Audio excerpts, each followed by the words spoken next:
Grab your sketchbook because we are about to draw some eyes that pop off the page and make your characters glow. I'm diving in with drawing 3 boxes because I'm going to focus on 3 different types of eyes and put one in each box, starting off with a flowy sketch, and then all of my colouring secrets are going to be found later on in the video. I like my pencils sharp, so this is just a regular HB pencil and anyone can try this. I also want my eyes to be a good distance apart, and to do this, imagine that there's a third eye in the middle, and that is the space that you want to leave in between. Now, very lightly sketch out your shapes. Think of it as a parallelogram shape with some extra curves, and then when you're happy with it, go ahead and darken up the lines that you want. Once we have the base, just plop in those circles for the irises. Mine usually take up just under half of the space in the eyeball, and the pupils follow the same principle, make them about half the size of the iris. In my art style, I always have this connecting bridge at the top of the iris. I'm going to colour that in dark because later on that is all going to be fully black. The iris is already done, so now we can do this swooping motion upwards from the edge of the eye.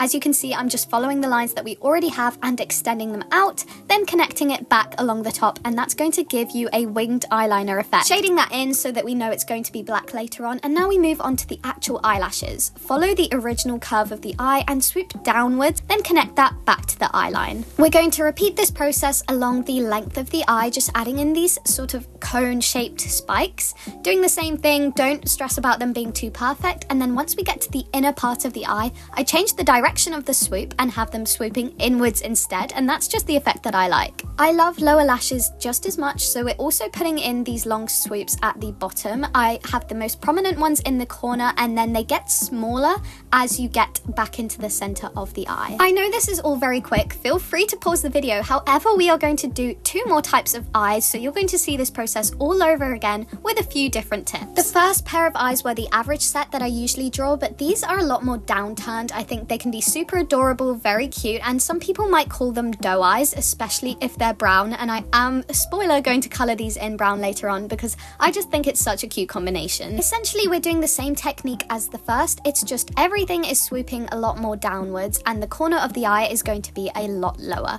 I don't tend to put eyelashes right in the centre, I usually miss that out because I really want to exaggerate the swoop on both sides. This character is looking upwards, so we're putting in the irises in the middle, and you may notice that on this one I did the top eyelashes, then the iris, then the lower lashes, and then the iris details, so it really doesn't matter what order you do it in once you have the base. Her lower lashes are a lot more chunky and more thick triangles than those smooth curves on the first one, and I just think that makes the eye look bigger. It really depends on your character. Okay, can you guess what the third eye is? It is the opposite, so now we're doing more upturned eyes, which you might call siren eyes if you've seen the trend, and this time we're really extending every single line in the upwards direction.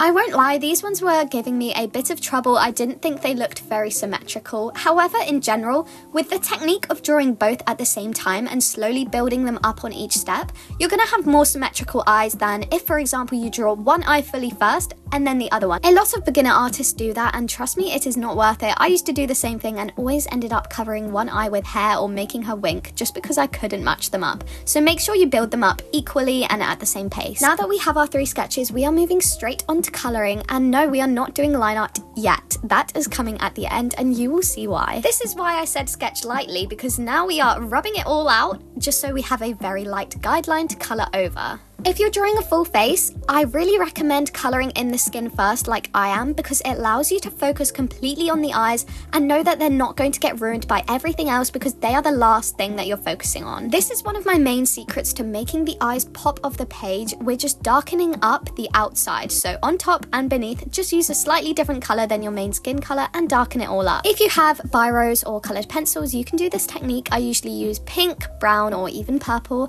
and I'll just sketch a very rough outline, and I don't know what it does, but it just makes it look like these are actually the character's eyes, and again, just makes them pop. It just makes everything stand out so much. That was very quick, and now we can outline the eyes and the eyelashes. For me, I'm going to have to colour them in. Usually I would just use a biro, but because I'm drawing these eyes so big, I'm getting out my marker and just making it all a bit quicker. At this point, my sketch is barely visible because I have already coloured over it. However, I can still see a faint guideline, and all I have to do is these little swoops, so I'm basically re-sketching in with the liner and then blocking that all in with black. You absolutely do not need to use black. You could be using brown or purple. Either of those colors work really, really well on characters. However, for me, black is the highest contrast and therefore it's going to make the eyes pop the most, and that's exactly what I want. After looking at the finished product of the eyeline and the lashes, I'm darkening up the surroundings even more because I want it to have a little bit more depth. I've gone a few shades darker, so I am going to have to blend this all out. I've also added some blush to the cheeks, which you probably haven't noticed, but that's fine because this is not a skin tutorial. It's an eye tutorial, and that is why we are now moving on to the most exciting part, which is colouring the irises. I almost always start with a yellow base, no matter what colour the eye is. I love starting with yellow because, as I've said many times, it really makes the eyes pop. It's a very vibrant colour, and you can kind of blend it into anything because it's so light. These eyes are going to be blue, so I'm going to have to blend the yellow with a green in order for everything to look okay. What I do is I darken up the colours as I approach the top of the iris, and we're only going up until that bridge, and we're not colouring in the pupil either because that's all going to be coloured in black at the end, so there's not really any point. I could go into a lot of detail about how to blend, but that's not what this video is about, and if you think about it, usually when you draw eyes, they're a lot smaller than this, so you're not going to have to really blend it at all. The colours will just naturally blend into each other because it's small enough. Basically just doing a rainbow of colours which gets darker as you go up. It's very simple, and even more simple is colouring in these parts that we left blank. I started off with navy blue, but I definitely went over it in black later because, as I've said many times, the contrast is so much better when you use black, and that's just what I personally like. Now to outline, you can grab a fine liner, but I use biros and I'm using a darker version of the colour that I use. So I'm using a dark blue, outlining the main circle and also the pupil just for that extra pop.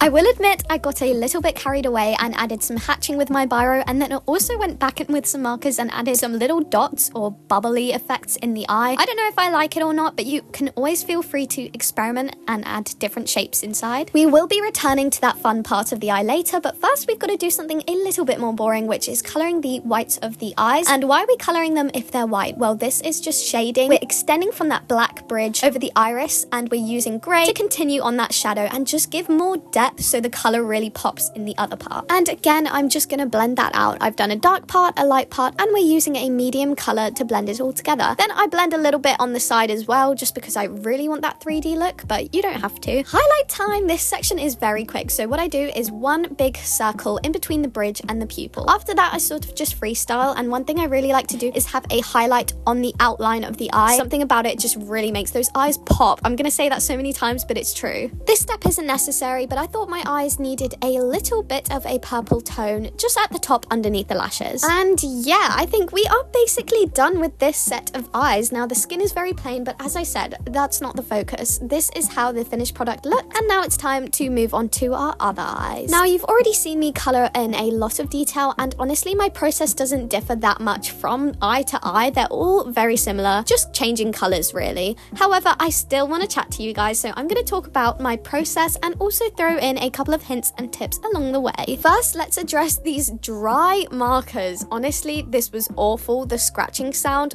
it's not for me. I had to use so many different colours to try and smooth it out, and yet at the end it still wasn't smooth, and that's just what happens when your marker's life comes to an end. That's why I do not make drawings this big. Of course I can buy more markers, but the bigger you draw, the quicker you're going to go through them. I guess it's just up to the individual. For me personally, when I draw a face, it's usually about the size of one of these eyes. So there we go, it's about 10 times bigger what I'm doing here, maybe even more. And now it's time for one of my tips and tricks. It's not really my tip or trick.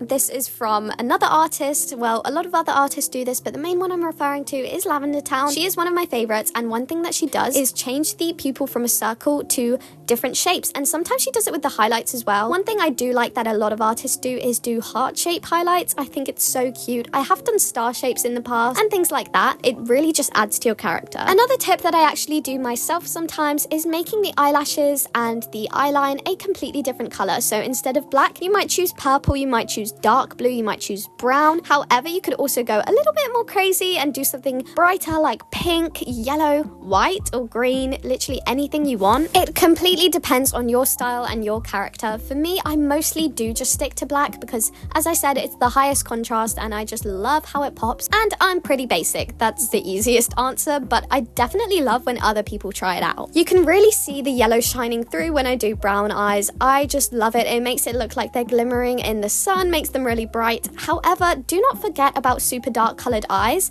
They can be so cute, and I kind of wish I did them on this character just because they have that adorable doe eye look and it would really match. However, I do love how it turned out despite all the patchy skin. Okay, now before we talk about the last one, I just wanted to mention I'm pretty sure I gave a tip about making sure that your eyes are about one eye apart. This is a tip that many artists give. I think I heard it from Sounders Arts, but it may be a little bit confusing because these eyes are definitely not one eye apart. I completely misjudged the shapes of these rectangles, so I kind of had to squish everything in because I still wanted the eyes to be really big. However, if this was on a character, I tried to have the eyes a little bit further apart, but again, that's something that depends on your style. Okay, now these are the eyes that are super uplifted, so I followed that exact same pattern and really lifted all that shading around the eye and extended it upwards as much as I could. Remember how I mentioned different colors for the line art? Well, here we're going in with a purple. Now, I may have gone back in with a black later. I cannot remember. I guess we'll find out. But purple is one that can give a very strong, confident vibe, and that's what I wanted on these. As I was coloring this pair of eyes, which are the last pair on this page, I was honestly a little fed up of drawing eyes. I love drawing eyes, but 3 huge colored eyes was a little bit too much for me, so I started getting